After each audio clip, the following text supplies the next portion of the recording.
After a hockey game, you definitely don't want your coach saying your performance went from awful to poor.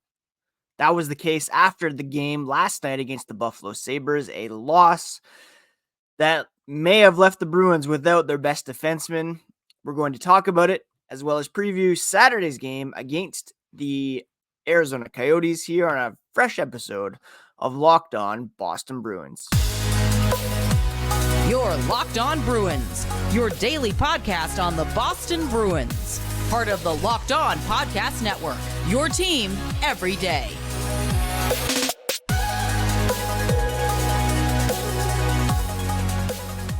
What is up, Bruins fans? Happy Friday, or as happy as we can get after last night's game against the Buffalo Sabres. Thank you so much for making Locked On Boston Bruins part of your day. We are free and available on your favorite podcast app and on YouTube, part of the Locked On Podcast Network, your favorite team every single day. And again, today is Friday, December 8th. And please do smash that subscribe button if you have not already, so that each new episode is automatically added to your podcast feeds and to your YouTube viewing for the day. Bruins losing last night by a score of 3-1 to the Buffalo Sabres. A pretty poor effort all around, and one that may have cost them their top defenseman in Charlie McAvoy, who was injured, and we'll discuss that later on in the podcast. First, let's just talk about the game as a whole. The Bruins had been riding a 3-game winning streak. The Buffalo Sabres, last place in the Atlantic. They were coming off a 5-3 loss to the Detroit Red Wings. They were without star defenseman Rasmus Dahlin, and Devon Levi, who was chased from his last outing against the Bruins, was in net after being recalled from the AHL on Tuesday.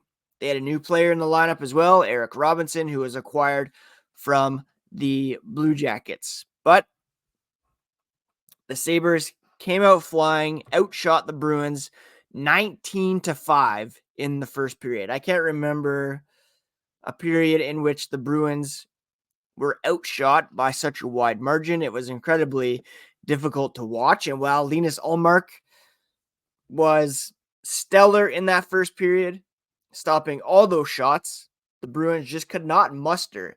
If you got a rookie goalie at the other end of the ice, fresh from the AHL, you got to pepper him with as many pucks as possible to try to get him off his game. They made it fairly easy on Levi and the Sabres in the first period. He settled in and played very, very well. Even an overturned goal call could not galvanize the Bruins and get them going later in the first. The call on the ice was a goal scored. They reviewed it. Actually, I think they waved it off at first. Then they reviewed it, called it a goal. The Bruins challenged for goalie interference, and then it was wiped off. So then not even that fortunate break could get the Bruins going. And Jim Montgomery said they didn't have any energy or life to them, and he was taking responsibility for the lack of energy. The preparation clearly was incorrect. On Wednesday, according to Fluto Shinzawa of The Athletic, Montgomery was very discouraged with the lack of pace and effort in practice, and he paused the session during a 2-on-2 drill, forcefully demonstrating to his defensemen how to box out and get under opposing sticks. Then he told his players, who hadn't practiced since the 3rd, what he thought about their performance following 2 days off. Again, no energy in practice. That translated to the on-ice product last night. Montgomery said he expected them to get better every period, but they went from awful to poor and never really got to average. And that, I know the season is a grind. 82 games is long. The holidays are around the corner. There's a lot of distractions at this time of year. There are ebbs and flows to the season. But still, you got to come out there. You got to put your best effort forward. And the Boston Bruins did not do that last night. And I'm generally pretty glass glass. Oh my gosh, half full when it comes to the Boston Bruins. But aside from David Pastrnak with an 8 shots on net, which is a game high, a solid game defensively from Hampus Lindholm, Linus Ullmark doing his best to keep the team in it. The Bruins were just very, very flat. And again, full credit to the Sabres for coming in on the road, taking advantage, getting a boost from Tage Thompson, who is playing his second game after being out for some time with an injury. JJ Peterka scored. Tage Thompson scored. I mentioned Lindholm played fairly strong. He did have a failed clearing attempt that was picked off by Connor Clifton that led to Thompson's goal. But overall, not a very good game at all for the Boston Bruins. And yes, they were adjusting to Derek Forbort being out of the lineup and Mason Lohrei coming in. And they also lost Charlie McAvoy early in the third period. We'll talk about that here in a moment. But overall, the Bruins had to come out with a better effort. And it was apparent early on in this one that we were not getting that. And they did not improve as the game went on. The Bruins are practicing here on Friday morning. I would expect it to be fairly demanding, let's say, as they get ready for Saturday's game against the Coyotes, which we will preview later on in the podcast. Coming up next, we'll talk about Charlie McAvoy getting injured, Matt Poitras not playing last night. As the podcast continues, we'll get into that. Passion, drive, and patience, what brings home the winning trophy is also what keeps your ride or die alive. eBay Motors has everything you need to maintain your vehicle and level it up to peak performance. Superchargers, roof racks, exhaust kits, LED headlights, and more. Whether you're into speed, power, or style, eBay Motors has you covered. With over 122 million parts for your number one ride, you'll always find exactly what you're looking for. And with the eBay Guaranteed Fit, your part is guaranteed to fit or your money back. Because with eBay Motors, you're burning rubber and not cash. With all the parts you need at the prices you want, it's easier to turn your car into the MVP. Keep your ride alive at ebaymotors.com. The eBay Guaranteed Fit is only available to U.S. customers. Eligible items only, and exclusions do apply. Thank you so much once again for making Locked On Bruins part of your daily routine, free and available on your favorite podcast app and on YouTube. Just subscribe, and each new episode is automatically added to your feeds for you to download, listen, and enjoy. Speaking of YouTube, Locked On has recently launched the first ever national sports 24/7 streaming channel. They're here for you 24/7, covering the top sports stories of the day with local experts from Locked On, local shows, and our national shows covering every league. Go to Locked On Sports today on YouTube and subscribe to the first ever national sports 24/7 streaming channel. Not only did the Bruins lose the game last night, but they also lost star, all-world, Norris Trophy candidate defenseman Charlie McAvoy. He took a reverse hit from Buffalo forward JJ Peterka. Seemed like an elbow to the head. He appeared dazed after the impact. Sat on the bench for a bit under the watch of physical therapist Joe Robinson. Then he went to the dressing room and did not return. Jim Montgomery called it an upper body injury after the game. There was no immediate update. We'll see here this morning if he is at practice. Mason Lohrei saying the obvious. It's a huge loss. One of Boston's best players, one of the best defensemen in the league.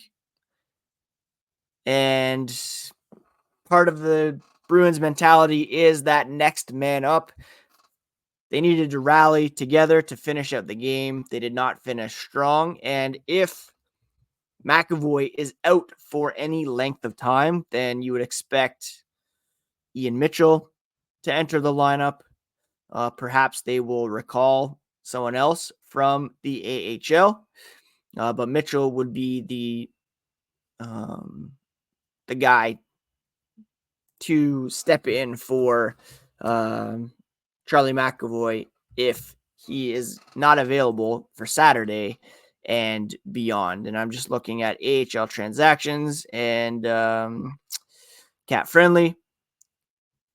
Brandon Bussey and Mason Lohrei had been recalled, and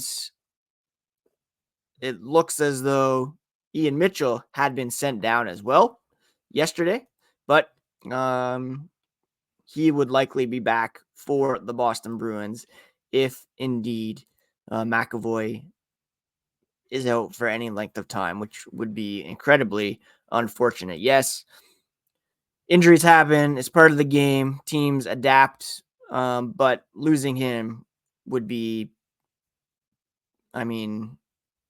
as devastating as losing David Pastrnak for any length of time. Other guys down there who could step up: Riley Walsh, Parker Witherspoon, perhaps Michael Callahan, but there's no replacing Charlie McAvoy if he is out for, again, any length of time. We'll get an update hopefully later on today. Another guy who also was not part of last night's game was Matt Poitras, and some eyebrows were raised prior to puck drop when it was announced that he would sit and Oscar Steen would be taking his place. According to head coach Jim Montgomery, the healthy scratching was a planned absence. The Bruins want to optimize his recovery as he adjusts from the OHL to the NHL's pace and physicality. He will be back in on Saturday against the Coyotes. Montgomery said, quote, "It's an opportunity for him to build some strength and rest into his program. It's a grind. It's a tough league. This is the way we think he can help the Bruins the most and help his game the most," end quote. We've seen this elsewhere around the NHL with Leo Carlsson getting some planned breaks with the Anaheim Ducks.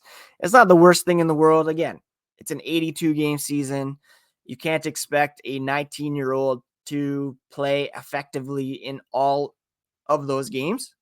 And the Bruins have an extra forward around, might as well make use of all 13 of them.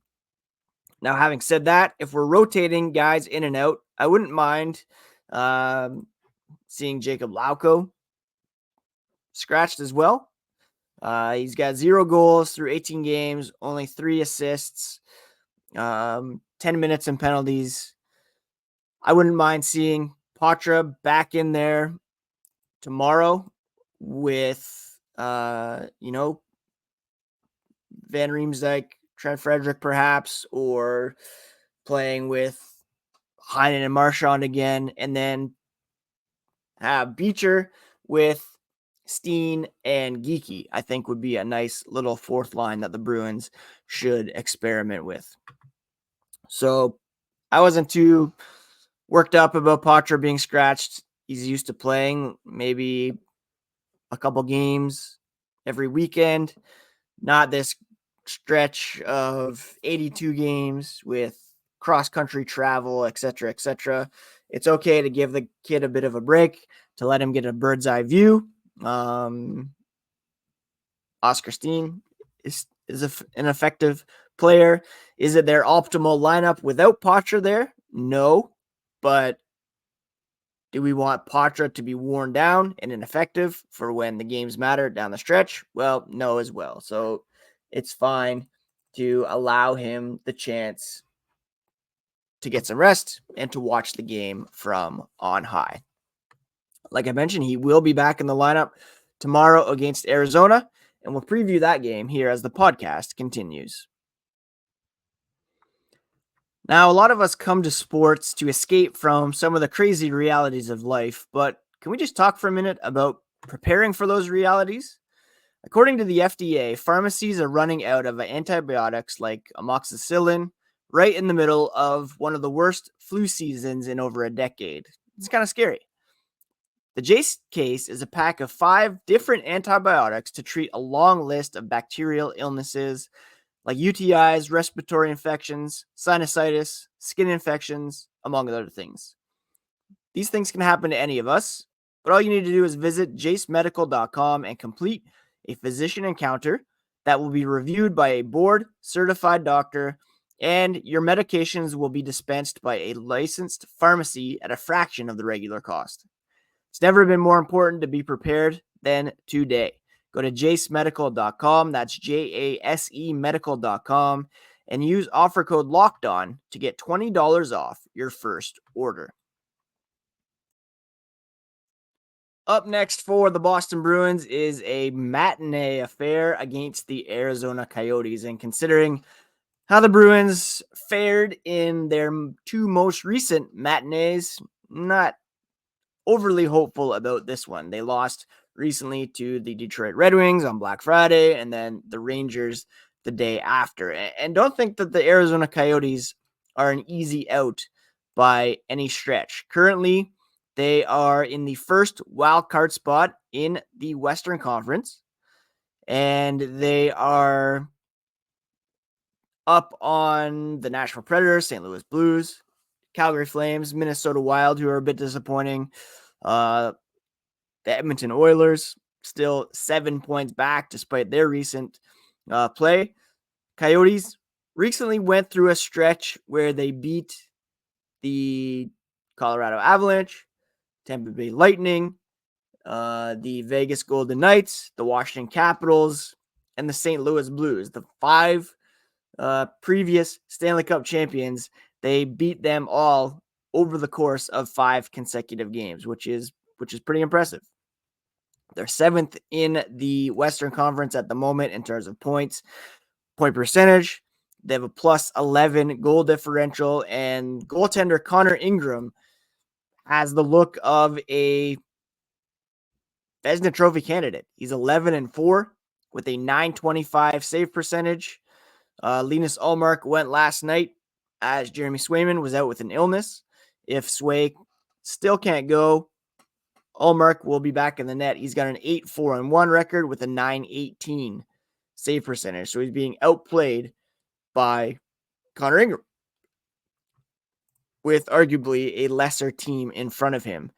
The Coyotes are led in scoring by Clayton Keller, Nick Schmaltz, Matthias Maselli, Nick Bjugstad. They have quite a deep roster of talent. Logan Cooley even. 3 goals, 11 assists, 14 points in 25 games. Sean Durzi is a good option from the blue line. He is currently day-to-day, so he could be back. If he's not, that would be a big advantage for the Boston Bruins.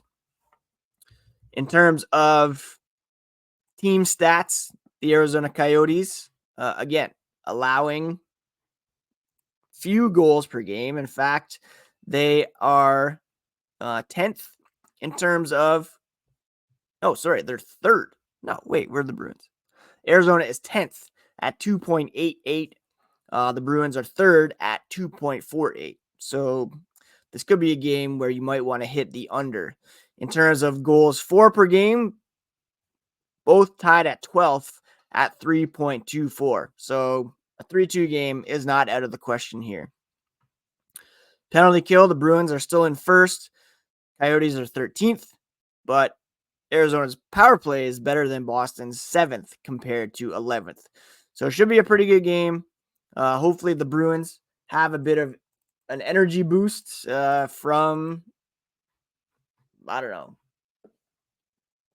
losing to the Sabres. Maybe a demanding practice here on Friday, and we'll see if they are able to get things going. Jeremy Swayman is back at practice, according to multiple reporters on the scene. As for Charlie McAvoy, we'll see here in a moment.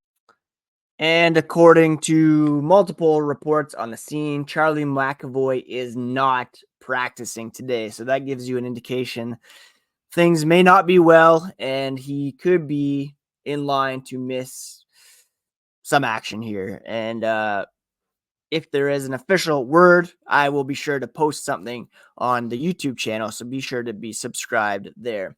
That's it for today's episode, my friends. Tough loss last night. Hopefully they can bounce back tomorrow. Hope you all have a great weekend. I'm off to the first of several family holiday gatherings. So hopefully I can still watch a bit of the game. Keep an eye on it when we get there as well. And yeah, take care of yourselves, friends. Take care of each other.